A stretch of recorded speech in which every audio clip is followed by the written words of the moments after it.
Roe v. Wade by Marola Botros, Khair Khalil, Mariam Abdallah, and Theodora Marzouk. Good evening. In a landmark ruling, the Supreme Court today legalized abortions. The majority in cases from Texas and Georgia said that the decision to end a pregnancy during the first 3 months belongs to the woman and her doctor, not the government. Roe v. Wade was a landmark legal decision issued on January 22, 1973, in which the U.S. Supreme Court struck down a Texas statute banning abortion, effectively legalizing the procedure across the United States. I was 22 years old. There was no concept of reproductive choice. If you needed an abortion, you couldn't look in the phone book for a clinic. The court held that a woman's right to an abortion was implicit in the right to privacy protected by the 14th Amendment to the Constitution. Prior to Roe v. Wade, abortion had been illegal throughout much of the country since the late 19th century. Since the 1973 ruling, many states have imposed restrictions on abortion rights. The Supreme Court overturned Roe v. Wade on June 24th, 2022, holding that there was no longer a federal constitutional right to an abortion. The U.S. Supreme Court established a constitutional right to abortion under the right to privacy, which the court found implicit in the 14th Amendment. The decision struck down many state laws restricting abortion and created a framework that balanced a woman's rights with the state's interests. The case originated in Texas, where a woman under the pseudonym Jane Roe challenged state laws criminalizing most abortions. Henry Wade was the Dallas County District Attorney enforcing these laws. In 2 related cases and 8 separate opinions, the 9 justices made abortion largely a private matter and ordered the states to make no laws forbidding it, except possibly during the final months. The court split 7-2, with Justices Byron White and William Rehnquist dissenting. In effect, the court makes abortion subject only to the decision of the pregnant woman's doctor. It ruled that states may make no laws restricting a doctor's right to decide his patient needs an abortion and to carry out that abortion during the first 3 months of a pregnancy. After that comparatively safe 3-month period, abortions may be regulated, but not prohibited by state law and for the benefit of the mother's health alone.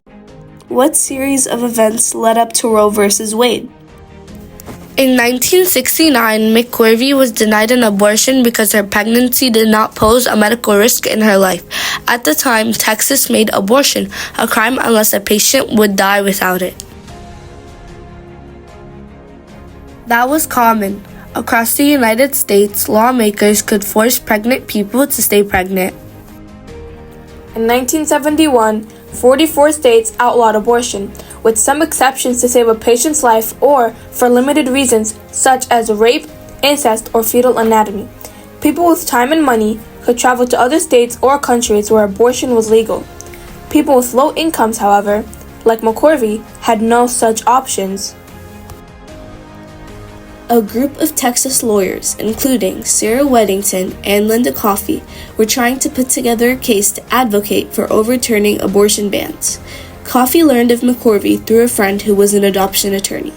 They discussed McCorvey's despair over not being able to get an abortion and the horrors of unsafe, illegal abortions nationwide, including stories of women who died from them. A popular speech of Sarah Weddington includes, "We are not here to advocate abortion. We do not ask this court to rule that abortion is good or desirable in any particular situation. We are here to advocate that the decision as to whether or not a particular woman will continue to carry or will terminate a pregnancy is a decision that should be made by that individual.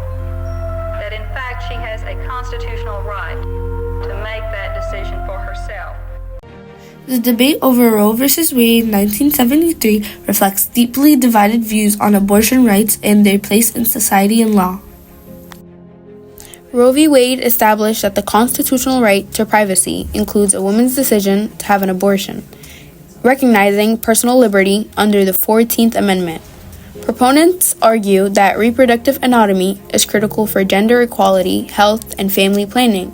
They contended that access to safe, legal abortion reduces health risks and respects individual morals and religious choices. The decision's framework balanced personal rights with state interests, limiting government interference before fetal viability. Advocates also emphasize that decisions around abortion are often complex and moral, highlighting circumstances like medical emergencies or fetal abnormalities. They argue for comprehensive sex education and accessible contraception as means to reduce abortion rates. Critics of Roe v. Wade argue that the decision improperly excluded the fetus's rights, asserting that life begins at conception and should be protected under the law. They often emphasize the ethical and moral considerations of abortion, framing it as ending a human life. Pro-life advocates also criticize the judicial activism they perceive in Roe and subsequent cases, preferring a more literal interpretation of the Constitution. Many in this camp call for alternative solutions such as adoption and better support for expectant mothers. They also argue for incremental restrictions on abortion, including bans after viability or restrictions on late-term procedures. On this current day, women around the world are also protesting for women's rights. Both sides agree that the issue is deeply moral and contentious, often intersecting with religious, legal, and ethical dimensions.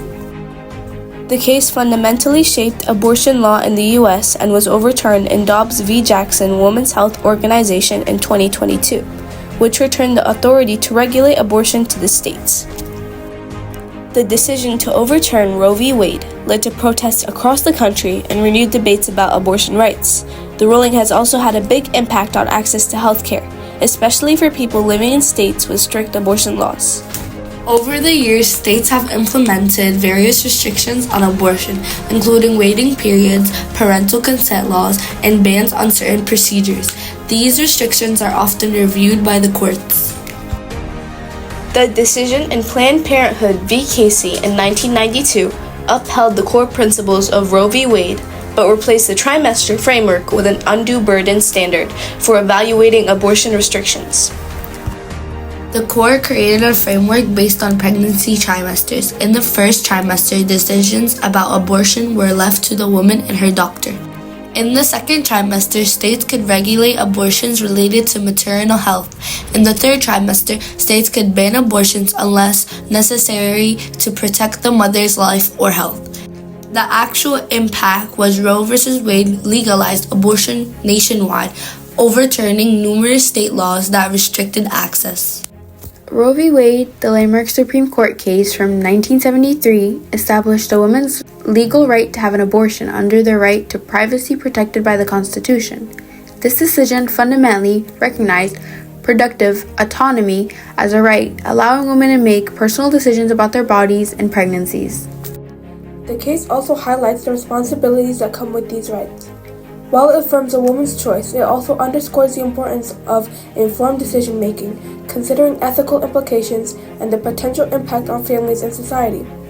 The debate surrounding Roe v. Wade continues to evoke discussions about balancing individual rights with moral, ethical, and societal responsibilities regarding reproduction and family planning.